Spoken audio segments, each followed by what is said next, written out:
Vamos con las noticias de las 7 con la ayuda de don Guillermo Díaz. Luis del Pino es Radio Libertad. Hola, muy buenos días y cordial saludo para todos. Comenzamos con la información de este viernes 20 de septiembre, hablando del recibimiento por parte del presidente del gobierno Pedro Sánchez a Mahmoud Abbas, el presidente de la Autoridad Nacional de Palestina. Y querido presidente Abbas, es un honor recibirle en Madrid, en la capital de España, porque su presencia hoy aquí constituye un hito muy importante en la historia de las relaciones entre Palestina y España. Estamos ante la primera visita del jefe del Estado de Palestina desde que España lo reconociera como un Estado de pleno derecho dentro de la comunidad internacional.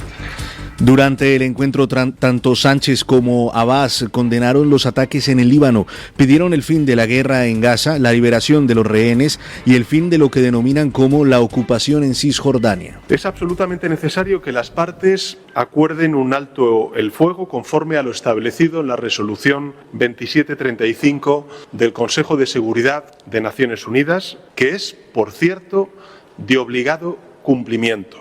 Un alto el fuego que acabe con la guerra, que garantice la asistencia humanitaria a la población civil y que permita la liberación de todos y cada uno de los rehenes.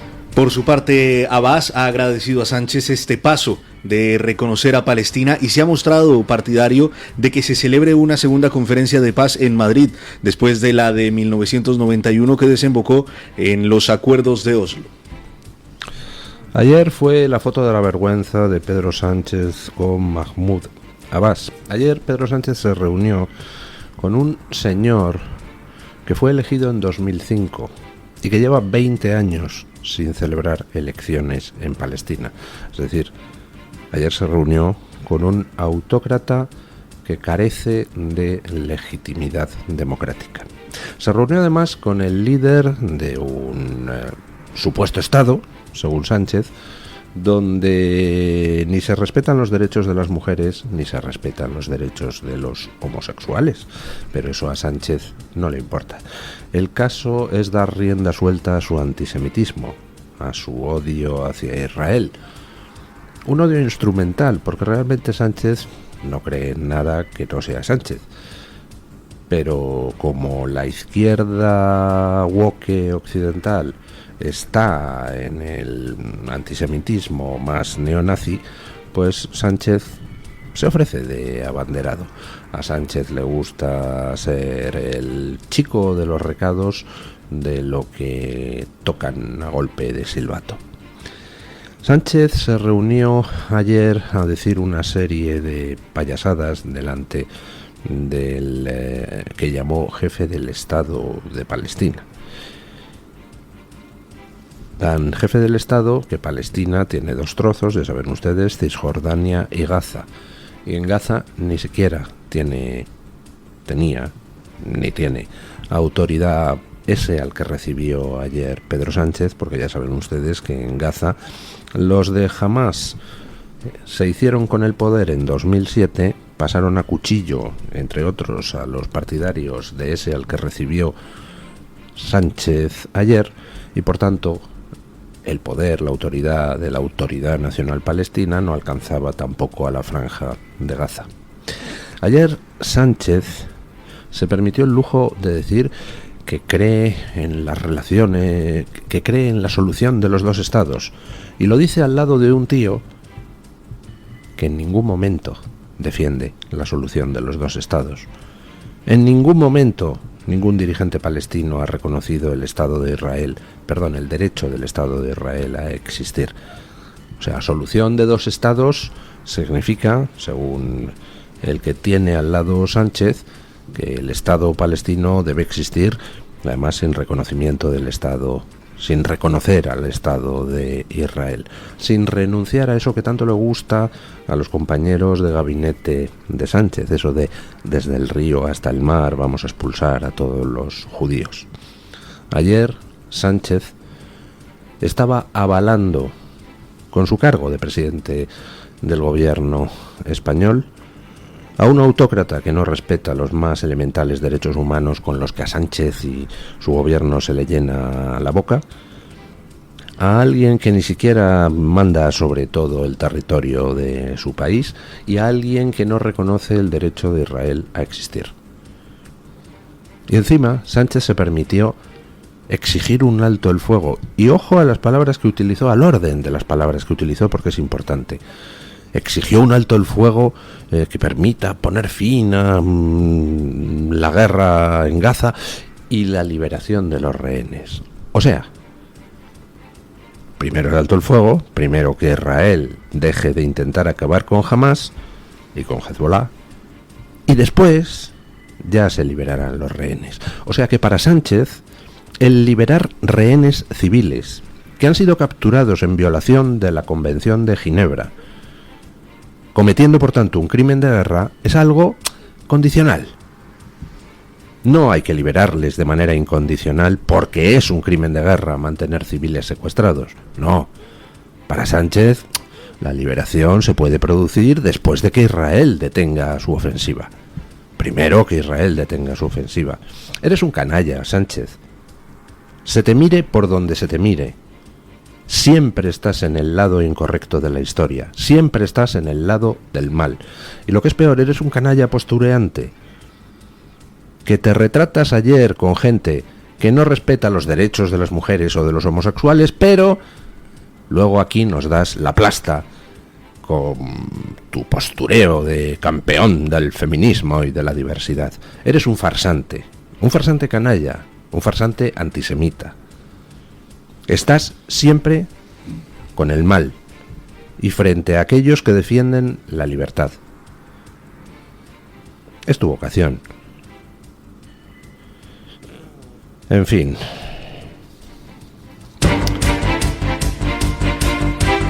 Mucha atención a esta noticia porque después de que el Tribunal Supremo de Justicia de Madrid emitiera esta semana un fallo en el cual ordena al ayuntamiento a anular las denominadas zonas de bajas emisiones, ayer el alcalde de Madrid, José Luis Martínez Almeida, se mantuvo en su postura y confirmó que no cambiará el modelo de movilidad. En una entrevista concedida al Mundo, Almeida anunció que no habrá cambios y que seguirán las zonas de bajas emisiones. El consistorio madrileño presentará un recurso de casación ante el Tribunal Supremo, para lo que dispone de un plazo de algo más de un mes, hasta el 23 de octubre. De esta manera, el delegado de Urbanismo, Medio Ambiente y Movilidad, Borja Caravante, ha señalado que los servicios jurídicos ya están trabajando en la redacción de ese recurso de casación. Por tanto, mientras la sentencia no sea firme, las zonas de bajas emisiones en Madrid siguen estando vigentes. Otro farsante, Almeida, este del otro lado del espectro, otro que hace exactamente lo que Sánchez: prometer a los electores una cosa para inmediatamente después de ganar las elecciones, con el voto, entre otros, de aquellos que se han creído sus promesas, hacer exactamente lo contrario. O sea, no algo, en fin, ligeramente distinto, no, exactamente lo contrario. Almeida ganó sus elecciones diciendo que iba a derogar Madrid 360.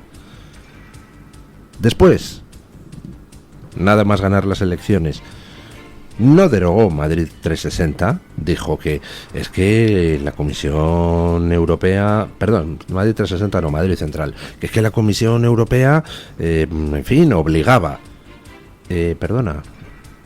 Antes de las elecciones no obligaba, o sea, en las elecciones dijiste que lo ibas a derogar a sabiendas de que obligaban.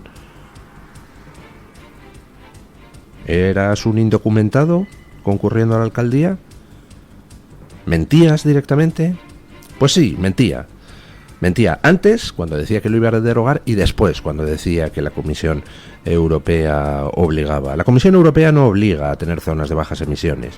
La Comisión Europea lo que obliga es a tener una cierta calidad del aire. Y la calidad del aire en Madrid es buenísima en comparación con muchas otras ciudades.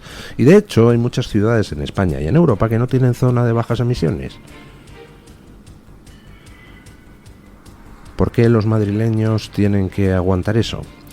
Mentía, por tanto, Almeida antes de las elecciones, prometiendo algo que sabía que iba a incumplir, engañando a los electores, estafándoles, como hace Sánchez. No hay diferencia entre los dos. Después de las elecciones volvió a mentir, diciendo que es que le obligaba a la Unión Europea y la justicia le obligaba. Después ya, al cabo del tiempo, dice nada de Madrid Central, vamos a ampliarlo, Madrid 360. Y en lugar de derogar aquello que se comprometió a derogar, va y lo amplía. Y ahora la justicia se lo tumba, porque al ampliarlo hizo daño a muchísima gente, sobre todo a los económicamente menos pudientes, todos los pijoprogres, errejonitas, todos esos encantados, los que se pueden permitir un híbrido y un eléctrico. Pero el tío que tiene que ir a trabajar al centro de Madrid con su furgoneta del año de la Tana, ha tenido que tragarse la furgoneta del año de la Tana porque el señor Almeida le gusta lo pijiprogre. Y entonces hemos pasado ya, fíjense el recorrido, de derogaré Madrid Central a tenemos aquí Madrid 60, que es todavía más grande. Y la justicia se lo tumba. Y en vez de decir, pues mira, resulta que es que no hay ninguna obligación. Porque si hubiera una obligación, la justicia no se lo habría podido tumbar. Si se lo ha tumbado es porque no hay obligación. Desde luego no hay obligación como lo ha hecho. Y entonces en lugar de decir, mira, fíjate, prometí en su día derogar Madrid Central, ahora tengo la excusa perfecta, la justicia me ha tumbado la zona de bajas emisiones, pues ala, fuera Madrid Central y Madrid 360. Pues no, ahora saca su verdadero yo y dice, pues no, aunque la justicia me lo ha tumbado, lo voy a mantener y voy a seguir multando a los madrileños. Voy a seguir recaudando para el ayuntamiento, multándoles de forma absolutamente injusta e injustificada. Y va a recurrir la sentencia. Almeida, eres un estafador. No eres distinto de Sánchez. Así, un poco más, zascandil y tal, y fíjate cómo doy una patadita a un balón. Pero eres lo mismo. Tú das pataditas al balón, Sánchez se reúne con 3 jubilatas de su propio partido para fingir que se reúne con jubilatas. Sois postureantes. Tratáis al ciudadano como idiota. Le engañáis, le mentís. Hacéis lo contrario de aquello a lo que os comprometéis. Sois indignos como políticos. Porque pensáis que podéis hacer lo que queréis. Basta con engañar al ciudadano 30 días antes de las elecciones para conseguir el voto y después os pasáis los deseos de los ciudadanos por el forro de vuestros caprichos. Hacéis lo que os da la gana, o peor aún, lo que os ordenan. Porque lo que hay aquí en Occidente es una campaña para, con la excusa de la lucha contra el cambio climático y protejamos el planeta, etcétera, etcétera, etcétera, arruinar a Occidente. Arruinar cada sector productivo, el energético, el primario, el del automóvil. Lo estáis arruinando todo. Como parte de una campaña consciente que algunos han puesto en marcha para beneficiar a las dictaduras externas, para que Occidente pierda cada vez más competitividad frente a, por ejemplo, China. Ya sé que tú no estás en el plan, ya sé que tú eres un mindundi, Almeida, igual que es un mindundi Sánchez. Los planes los trazan otros, pero vosotros sabéis que para, en fin, poder sobrevivir en este mundo político tenéis que aceptar esos planes, ¿verdad? Piensen lo que piensen vuestros electores. Bueno, pues lo dicho, Almeida, probablemente ganes otra vez las elecciones, fíjate, porque entre los medios comprados que analizan la actualidad de manera superficial, más las chorraditas postureantes, esas cosas, sales en otro partido y pegas otra patadita a un balón y tal, pues ganarás otra vez las elecciones. Pero es igual, seguirás siendo un estafador y un mentiroso. Y te lo seguiré diciendo a la cara. Porque no soporto a los políticos que engañan a los electores, porque eso es la perversión de la democracia. Tú, en nombre de farsas climáticas y movilidades sostenibles, te estás fastidiando la vida a la gente. Y eso lo llevarás siempre encima. Ganes o pierdas las elecciones, Almeida. Eres un estafador y lo seguirás siendo aunque ganes las siguientes elecciones. Y te lo seguiré diciendo.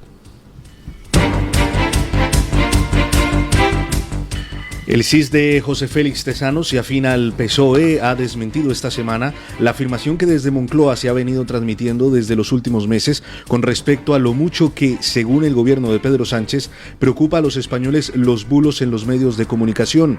Pues resulta que en las últimas encuestas el CIS ha ubicado el problema de la desinformación como el número 23 en importancia para la gente en España.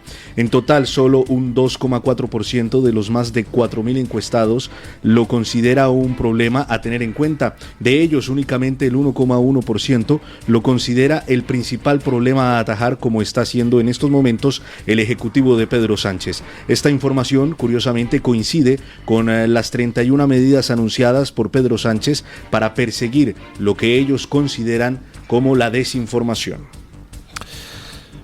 Siempre es lo mismo. Tenemos un divorcio total entre la clase política, entre los representantes de los órganos de decisión de cada asociación, de cada partido, de cada administración y la gente de abajo. El divorcio es total. Tenemos una población que está mayoritariamente en contra de la invasión migratoria. Pues toma invasión migratoria y ahí tienes al gobierno y a la cúpula del PSOE y a la cúpula del PP tratando por todos los medios de fomentar la invasión migratoria. Tenemos a un sindicato de camioneros en Estados Unidos donde se pronuncian en las encuestas internas abrumadoramente en favor de Trump. Bueno, pues ahí tenemos a la cúpula del sindicato de camioneros diciendo que bueno, pues que entonces no apoyan a nadie. Aunque habían estado apoyando durante los últimos 24 años al candidato demócrata a la presidencia sistemáticamente. Tenemos a una Unión Europea que se dedica a sacar leyes que nadie quiere, que nadie entiende, que cada día le ponen un palo más en la rueda a los agricultores, a los ganaderos, a los empresarios, a los que producen energía. Nadie ha pedido todo eso. Aquí van los de la oligarquía a su rollo y la gente a intentar sobrevivir a los palos en la rueda que ponen los de la oligarquía. Los bulos. Sánchez en campaña permanente contra los bulos. El PSOE en campaña permanente contra los bulos. El PP se suma al PSOE para aprobar una comisión de delitos, una subcomisión de delitos de odio en el Congreso, que lo llaman así por no llamar subcomisión, para intentar censurar las redes sociales, que es ya lo único que se escapa a nuestro control. Bueno, pues el propio CIS de Tezanos, ese lacayo del lacayo Sánchez, dice que preocupa el tema de los bulos al 2,4% de los españoles. Si ustedes leen la información política de los últimos meses, parece que lo de los bulos en las redes sociales fuera el principal problema del país. Pues a la gente le importa un soberano bledo. Por la sencilla razón de que si alguien se dedica a lanzar bulos, pues los de enfrente también lo hacen.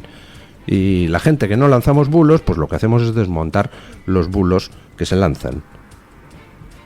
Y el personal no es idiota, y cuando ve la información y contrasta, sabe perfectamente qué es un bulo y qué no es un bulo. Bueno, ya sabéis que hay frikis a derecha, a izquierda y en el centro que se hacen eco de los bulos, pero son 4 y el del tambor.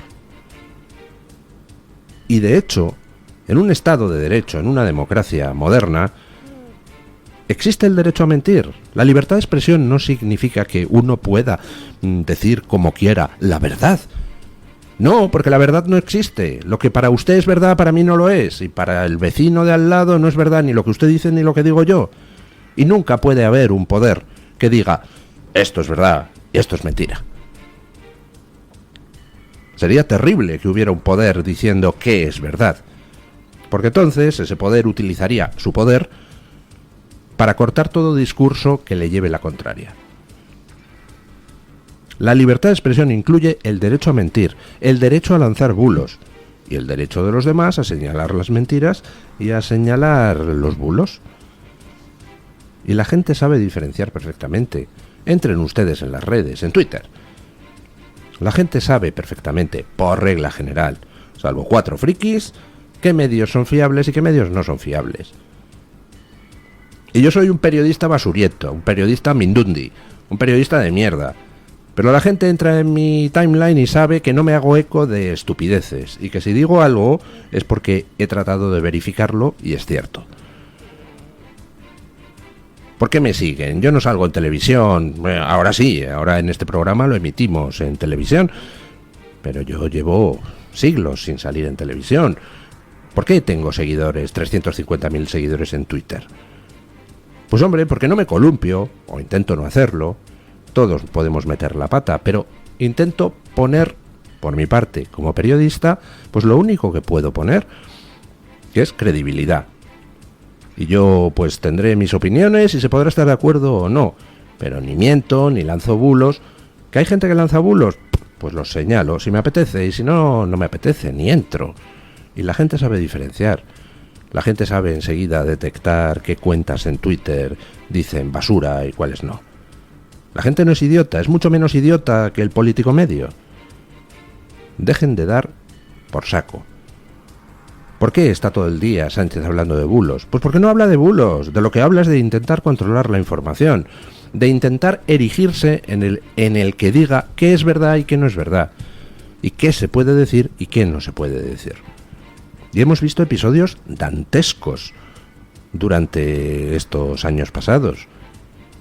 Hemos visto, por ejemplo, cómo se censuraba por orden de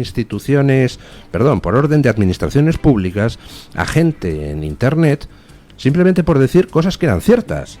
Como por ejemplo que las vacunas del COVID no detenían la transmisión. Pues se ha censurado a gente por eso. No podemos arriesgarnos a poner en manos del poder político el derecho a decidir qué es verdad y qué es mentira. Porque en el momento en que aceptemos eso, se acabó la libertad de expresión, porque basta con que el poder político defina como le dé la gana lo que es verdad y lo que es mentira. Lo repito, el derecho a la libertad de expresión incluye el derecho a mentir como te dé la gana. Yo tengo derecho a decir mentiras, y si no las digo es porque eso minaría mi credibilidad, y valoro mi credibilidad porque es el único activo que tengo. Yo no tengo un duro, ahora procuro cultivarme la credibilidad para que la gente me escuche o me lea. Y a mí no me hace falta que me venga ningún Estado ni ningún poder a decir esto es verdad. Oiga, no. Lo que es verdad será lo que yo decida. Yo creeré aquello que vea que es argumentalmente lógico. Y lo que no, no lo creeré. Y desde luego no le concedo a usted el derecho a decidir qué de lo que digo es verdad o es mentira. Ese derecho, quien lo tiene es el que te lee, el que te escucha, el ciudadano, no el poder político. Lo contrario es la muerte de la libertad de expresión. Y abrimos la página de la información internacional contándoles que Estados Unidos ha desmantelado una amplia red de espionaje en línea que estaba siendo operada por China. La operación permitió a las autoridades estadounidenses tomar el control de 260.000 dispositivos conectados a Internet como cámaras, routers y routers que el gobierno chino utilizaba para espiar a importantes organizaciones en distintos países. Las investigaciones revelaron que esta red de bots, conocida como Flash Typhoon, estaba gestionada por una empresa china vinculada al gobierno llamada Integrity Technology Group. En respuesta, el FBI obtuvo una autorización judicial para evitar enviar instrucciones a los dispositivos infectados, desconectándolos de la red y bloqueando su capacidad de seguir realizando actividades de espionaje. China ha negado categóricamente las acusaciones. Liu Pingwin, el portavoz de la embajada china en Washington, ha calificado las afirmaciones de Estados Unidos como infundadas y ha afirmado que representan una distorsión total de los hechos. Lo comentábamos ayer al hilo de la ofensiva israelí contra Hezbollah en el Líbano. Hay dos maneras de utilizar a distancia algo para conseguir un fin ilícito o lícito. Una manera es, pues imaginen que alguien tiene un ordenador, entonces yo, que soy un hacker muy avezado, pues me introduzco a distancia en ese ordenador aprovechando algún fallo que tiene el diseño y tomo el control del asunto. Ese es el típico pirateo informático. Lo de la operación de Israel contra Hezbollah y esta operación contra una red de espionaje china ponen de manifiesto es que existe una segunda manera de tomar el control de algo a distancia: fabricarlo tú mismo. ¿Cómo puedes tomar el control de los buscapersonas de Hezbollah? Bueno, pues si tú ves que han comprado unos buscapersonas determinados, puedes estudiarlos a ver si hay alguna vulnerabilidad que te permita tomar el control a distancia. Eso sería el pirateo informático normal. Pero es mucho más fácil fabricar tú los buscapersonas ya trucados. Bueno, pues ¿cuántos aparatos electrónicos está fabricando China para Occidente? Oiga, miles de millones. ¿Alguno de esos aparatos electrónicos viene ya trucado? ¿Viene ya con los medios para que a distancia se puedan operar? Pues ahora mismo, como tenemos cada vez aparatos más inteligentes, en el sentido de aparatos capaces de hacer más cosas y aparatos cada vez más conectados, es decir, con comunicación a través de las redes, pues cada vez es más sencillo fabricar aparatos de manera que el fabricante pueda tomar el control de ellos a distancia. Y en muchos casos eso se hace y es conocido pues con motivos sanos. Por ejemplo, pues poder analizar a distancia por qué está funcionando mal un ordenador. Pero en otros casos pues puede que haya otros objetivos no tan santos. Por ejemplo, y si van ustedes a la información sobre esta red de espionaje chino, por ejemplo, tomar a distancia el control de las redes de suministro de agua. ¿Saben ustedes el poder que da a una potencia el poder sabotear a distancia toda la red de suministro de agua de otro país? Bueno, vamos con doña Laura Fernández Cañas para que nos cuente qué trae hoy OK Diario en la portada. Buenos días, doña Laura. Muy buenos días a los oyentes de Radio Libertad. Por fin es viernes y nosotros volvemos para recordarles que no pueden perderse hoy la portada de OK Diario. En ella les estamos contando que Begoña Gómez ha decidido usar el logo del organismo público de lucha contra el cáncer para promocionar su propio máster. También les desvelamos quién es la mano derecha de Zapatero en Venezuela, que fiscalizó la deportación pactada con Pedro Sánchez de Edmundo González. Les esperamos hoy y el resto del fin de semana también en OK Diario. Muchísimas gracias, doña Laura.